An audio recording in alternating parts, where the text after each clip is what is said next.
Alright, I'm here to do my recap for UFC 91, Couture versus Lesnar. Now, if you are a fan of quick finishes, this is the card for you. There were so many quick finishes, in fact, that they aired the entire event. Every preliminary fight was aired. But I'm not going to review every fight because I don't want to go over my 10-minute limit. But anyway, I'll get right into it. First fight of the night, Nate Quarry versus Demian Maia. This fight went exactly how I expected it, only a lot quicker. Maia came out, pulled guard immediately. Nate Quarry didn't want anything to do with being on the ground. He wants to get up. They scrambled. Maia ended up on top. Got mount. Nate Quarry spun to get out of that. Maia took his back, got a body triangle in, rolled him over, softened him up with some punches, and eventually he worked in the rear naked choke. And Maia wins in the first round by rear naked choke. Impressive performance. Next fight up, Gabriel Gonzaga versus Josh Hendricks, and these guys just came out slugging. But it was obvious that Gonzaga's the better puncher. He's more crisp, lands the cleaner shots. Gonzaga landed a good right hand, was landing some good knees. They got in a clinch. Gonzaga continued to land a few good knees, pushed away, and just dropped the big right hand bomb. Hit Hendricks right in the chin, right on the button. Hendricks drops. Gonzaga he looked up at the referee. I think it was Steve Mazzagatti. He looked up and he's like, "Are you going to stop this thing or what?" Mazzagatti didn't do anything. He just drops one big bomb, and Mazzagatti jumps in and says, all right, that's enough, that's enough. So Gabriel Gonzaga wins by first round TKO, and it looks like, they're pushing him back up the ladder a little bit. I don't know where he goes from here exactly, but I mean, the heavyweight division is pretty desolate, so I don't know where he goes from here, but he's on his way back up somewhere. But I look forward to seeing him again. Now, I didn't do a prediction for this fight because at the time I did my predictions, this was still a preliminary fight, but Amir Sadallah ended up getting injured, and the fight with Nick Catone was scratched. Anyway, Dustin Haslett versus Tamden McCrory. Now, Dustin Haslett came out to CCR's Bad Moon Rising.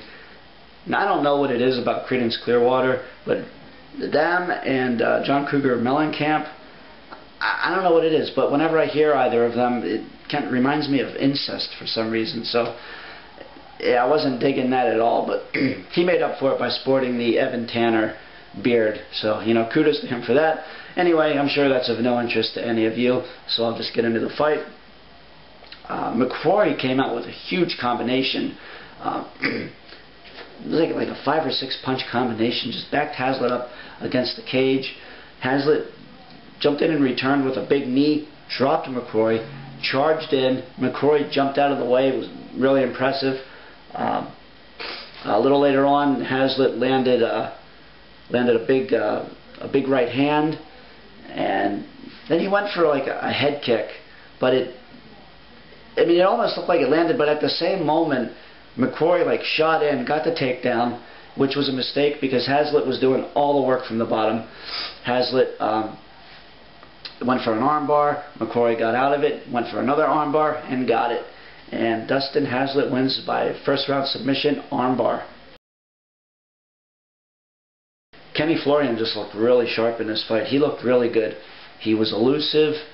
He was light on his feet. He was jumping in, getting off one shot and jumping right back out, staying away from Joe Daddy, who was obviously stalking him, looking for the takedown. But Ken Flo just remained very elusive. The one takedown that Joe Stevenson did get, Kenny got right back up immediately, and then Kenny got his own takedown, slammed Joe Daddy down, got mount, ended up taking his back, and he gave Joe Daddy a little taste of Joe Daddy with a rear naked choke. Kenny Florian defeats Joe Stevenson with a rear naked choke in the first round. Impressive, impressive, and it looks like he's in line for a title shot against BJ Penn. So, it'd be really interesting to see what happens there. I mean, I don't give Ken Flo that much, but in that fight particularly, but hey, we'll see. It should be an awesome fight. Now, going into this fight, a lot of people were questioning Brock's chin. You know, he hasn't really taken a punch yet. That was never a question for me, because I remember seeing him, of course, as a professional wrestler, whatever. I remember seeing him when he was wrestling, I think it was Kurt Angle at one of the WrestleManias, where he messed up a move where he jumped off the top rope, did a flip in the air, miscalculated, ended up, instead of landing on Kurt Angle clean, he landed in front of Kurt Angle on his forehead. Imagine him, all of his body weight, jumping off the top rope, coming down directly on his forehead.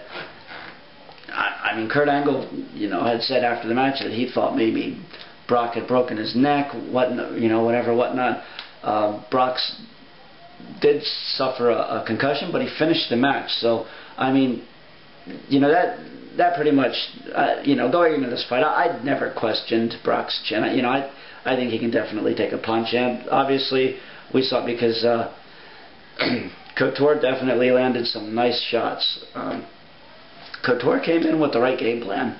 You know, he wanted to clinch, he wanted to hold Brock against the fence and kind of lean on him, try to wear him out a little bit, and he was doing that. First round, he looked good. Brock obviously was imposing his strength and his size a little bit, probably edged out the first round, but Couture was definitely in it. You know, Brock got a takedown, didn't do too much when he was on top, and Couture got out of it. And Couture actually was going for a takedown, and probably it looked like he would have gotten the takedown, but Brock held the freaking fence, which pissed me off. Here's Brock hopping on one foot, balancing for dear life, and he grabs the fence. And it's, man, Couture should have taken him down there.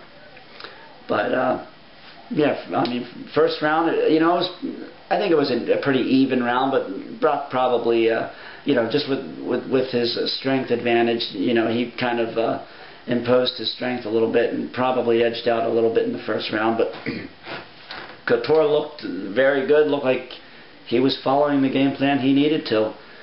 Second round, though, Brock came out, landed a good elbow, kind of wobbled Couture a little bit.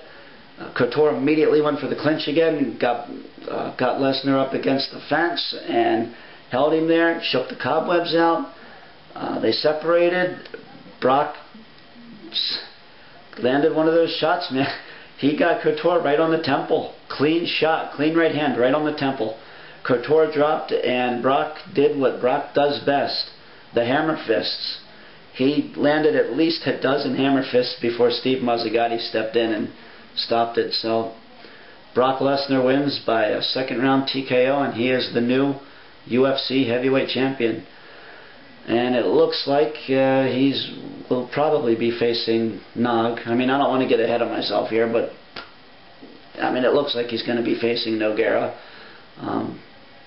Hopefully Nogueira wins that, because I can't imagine what the already kind of crappy UFC heavyweight division is going to be like with Couture as the champion. I mean, this big guy that really can't do anything except throw hammer fists when he gets you down. But that's just my take. You know, I'm not a big fan of this push that Brock Lesnar got. I mean, I understand why. Obviously, you know, marketing, he's a big name, he draws money, but, you know, that doesn't mean I have to like it. I don't think he deserves to be where he is.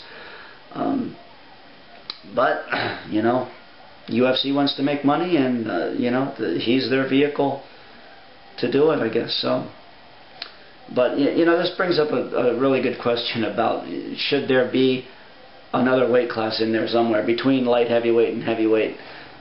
Should there be at least one weight class in there? Because, I mean, at one point when Randy had Brock up against the fence, it just looked like David versus Goliath. The size difference was just massive, massive. You know, I don't know. I don't want to say I'm sore that Brock won. I mean, I didn't want him to, but hey, you know, shit happens. But Brock Lesnar's the new heavyweight champion. It'll be interesting to see where Couture goes from here. Maybe a rematch with Gonzaga. You never know, but it'll be interesting.